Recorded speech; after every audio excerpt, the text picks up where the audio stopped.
മഹാലക്ഷ്മി സീരിയലിൻ്റെ latest promo റിവ്യൂയിലേക്ക് എല്ലാ കൂട്ടുകാർക്കും സ്വാഗതം. മാർക്കോ അങ്ങനെ പോലീസ് സ്റ്റേഷനിൽ പോവുകയാണ് കേട്ടോ. ആ എസ് ഐയോട് പറയുന്നുണ്ട്, സാറേ എങ്ങനെയെങ്കിലും അവനെ ഇതിൽ നിന്ന് ഒഴിവാക്കണം എന്നിങ്ങനെ പറയാൻ കേട്ടോ. അവൻ ഒരു തെറ്റും ചെയ്തിട്ടില്ല, അതെനിക്ക് ഉറപ്പാണ്. ഞാൻ ഒരിക്കലും തെറ്റ് ചെയ്തവരുടെ കൂടെ നിൽക്കില്ല. അവരെ ഞാൻ പിടിച്ചു കൊണ്ടുവന്ന് ഇവിടെ തരുമായിരിക്കും. പക്ഷേ ഇതങ്ങനെയല്ല.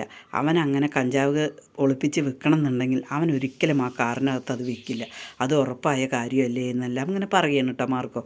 അത് കേൾക്കുമ്പോൾ എസ് ഐ പറയുന്നുണ്ട്, കാര്യമൊക്കെ ശരി തന്നെയാണ്, പക്ഷേ തെളിവ് ഞങ്ങൾക്കുണ്ടല്ലോ. അപ്പോൾ ഞങ്ങൾക്ക് എന്തായാലും കോടതിയിൽ കയറ്റിയേ പറ്റുമോ, അല്ലാതെ പറ്റില്ല മാർക്കോ എന്നിങ്ങനെ പറയുകയാണ് കേട്ടോ. അവിടെ വൈദ്യരുടെ കണ്ണൻ സാറ് പോയിരിക്കുമ്പോൾ ഈ മേഘനാഥനും അച്ഛനും അവിടെ തന്നെ ഉണ്ടായിരുന്നു. കാരണം കണ്ണൻ എന്തെങ്കിലും ഇമ്പ്രൂവ്മെൻറ്റ് ഉണ്ടാവുമോ എന്ന് അറിയാൻ വേണ്ടിയിട്ടാണ് അവരവിടെ നിന്നത്. അവർ പോയപ്പോൾ തന്നെ ഇവരും പോയി. അങ്ങനെ എന്തോ ഒരു പണി വെച്ചതാണ് എന്നിങ്ങനെ പറയണ്.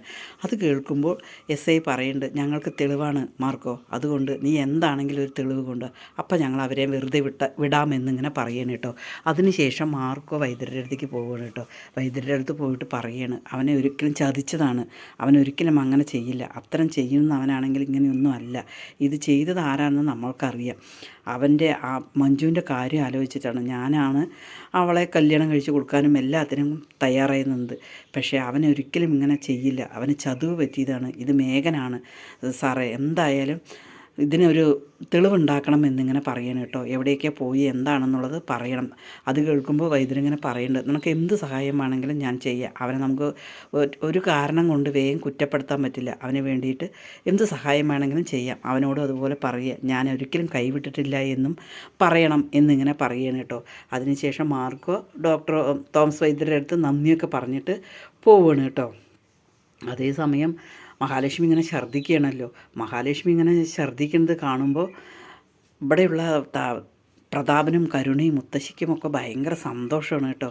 ഭയങ്കര സന്തോഷമാണ്, ഭയങ്കര സന്തോഷമാണ്. അതേസമയം മഞ്ജുവിനെ കാണാൻ വേണ്ടിയിട്ട് മോഹിനി വരികയാണ് കേട്ടോ. മോഹിനിയെ കണ്ടത് മഞ്ജു ആകെ ഞെട്ടിപ്പോവുകയാണ്. കാരണം മഹാലക്ഷ്മിയുടെ അമ്മയാണല്ലോ മോഹിനി ഇപ്പോൾ ഇവിടെ വന്നിരിക്കുന്നത് എന്താണാവോ പറഞ്ഞിട്ട് ഇനി എന്തായാലും എല്ലാ കാര്യങ്ങളും ശരിയാകും എന്നൊരു പ്രതീക്ഷയാണ്. മഹാലക്ഷ്മി ശരിയായാൽ തന്നെ കണ്ണനും ശരിയാവുമല്ലോ. മോഹിനി എന്തായാലും മഞ്ജുവിൻ്റെ അടുത്തേക്ക് വരികയാണ്. പിന്നീട് കാണിക്കുന്നത് മോഹിനി ഇങ്ങനെ ചോദിക്കേണ്ട അവരുടെ അടുത്ത്, നിങ്ങൾക്ക് എന്താ എൻ്റെ മകളുടെ കാര്യം ഇങ്ങനെ പറയുമ്പോൾ ഭയങ്കര സന്തോഷമാണല്ലോ നിങ്ങളുടെ മുഖത്ത് എന്നിങ്ങനെ ചോദിക്കുകയാണ്. അല്ല, അവളിവിടെ വന്നിട്ട് ഭക്ഷണം കാണാത്ത പോലെ വാരി വലിച്ച് തിന്നല്ലോ, കേക്കും എല്ലാം കാണാത്ത പോലെ വാരി വലിച്ച് തിന്നല്ലോ, അതുകൊണ്ട് വല്ല പ്രശ്നമായിരിക്കും എന്നിങ്ങനെ പറയണം കേട്ടോ. പിന്നീട് പ്രതാപം ഇങ്ങനെ വെറുതെ ചോദിക്കണ്ടേ, അതുപോലെ ഒന്ന് ചോദിക്കണം, അപ്പോൾ അവളെ ആശുപത്രി കൊണ്ടുപോയിക്കൂടെ എന്നിങ്ങനെ ചോദിക്കണം. ഇല്ല, അവൾ ആശുപത്രി പോയില്ല എന്നാണ് പറയുന്നത് എന്നിങ്ങനെ പറയണം. പിന്നെ അവൾ വാരി വലിച്ച് കഴിച്ചത് പറഞ്ഞാൽ അത് എൻ്റെ പിറന്നാൾ കേക്കല്ലേ എന്ന് പറഞ്ഞിട്ടാണ് അവൾ വാരി വലിച്ച് കഴിച്ചത്, അല്ലെങ്കിൽ ഒരിക്കലും ഭക്ഷണത്തിന് അങ്ങനെ വാരി വലിച്ച് കഴിക്കില്ല, അങ്ങനെയല്ല എൻ്റെ മോള് എന്നിങ്ങനെ പറയണം കേട്ടോ. നിൻ്റെ മോളെക്കുറിച്ച് എല്ലാം എനിക്കറിയും എന്ന് പറഞ്ഞിട്ട് മുത്തശ്ശിയും ഇവരെല്ലാവരും പരസ്പരം നോക്കി ചിരിക്കുകയാണ് കേട്ടോ. പെട്ടെന്ന് തന്നെ കരുണ പറയുന്നുണ്ട് കേട്ടോ, ഞാനും അതുപോലെ ഭക്ഷണം കഴിച്ചല്ലോ, പക്ഷേ എനിക്കൊന്നും ഒരു കുഴപ്പമില്ലല്ലോ എന്നിങ്ങനെ പറയാണ് കേട്ടോ. പെട്ടെന്ന് തന്നെ കരുണയ്ക്കൊരു വയറുവേദന വരികയാണ് കേട്ടോ. വയറിങ്ങനെ കൊളുത്തി പിടിച്ച പോലെ വേദനിക്കുകയാണ്. കരുണ, അയ്യോ അമ്മേ എനിക്ക് ഭയങ്കര വയറുവേദന എന്നിങ്ങനെ പറയണം കേട്ടോ. അത് കേൾക്കുമ്പോൾ മോഹിനി പറയണ്ട, അതുപോലെ തന്നെ മോളെ, അവൾക്കും ഇതുപോലെ വയറുവേദനയും തലവേദനയാണ് എന്നിങ്ങനെ പറയും കേട്ടോ. അത് കരുണ ഇങ്ങനെ നിലവിളിച്ച് കരയുന്ന കാണുമ്പോൾ മുത്തശ്ശിയും പ്രതാപനും ഇങ്ങനെ നോക്കണ്, അമ്മയെ പണി പറ്റിച്ചല്ലോ എന്നിങ്ങനെ നോക്കണം കേട്ടോ. ഇതെങ്ങനെ മാറി കുടിച്ചു, അവൾക്ക് വെച്ചത് ഇവൾ മറ്റേ കുടിച്ചോ എന്തോ എന്നിങ്ങനെ പറഞ്ഞ് ചിന്തിക്കുകയാണ് കേട്ടോ.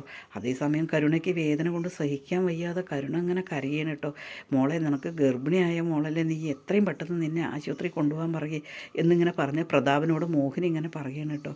പക്ഷേ എന്തുതന്നെയാണെങ്കിലും മഹാലക്ഷ്മിക്ക് വെച്ച ഒരു പങ്ക് കരുണയ്ക്ക് കിട്ടുകയാണ്. കരുണയ്ക്ക് കിട്ടി, കരുണിൻ്റെ കുഞ്ഞ് എന്നേക്കുമായി കരുണയ്ക്ക് നഷ്ടപ്പെടുകയാണ്.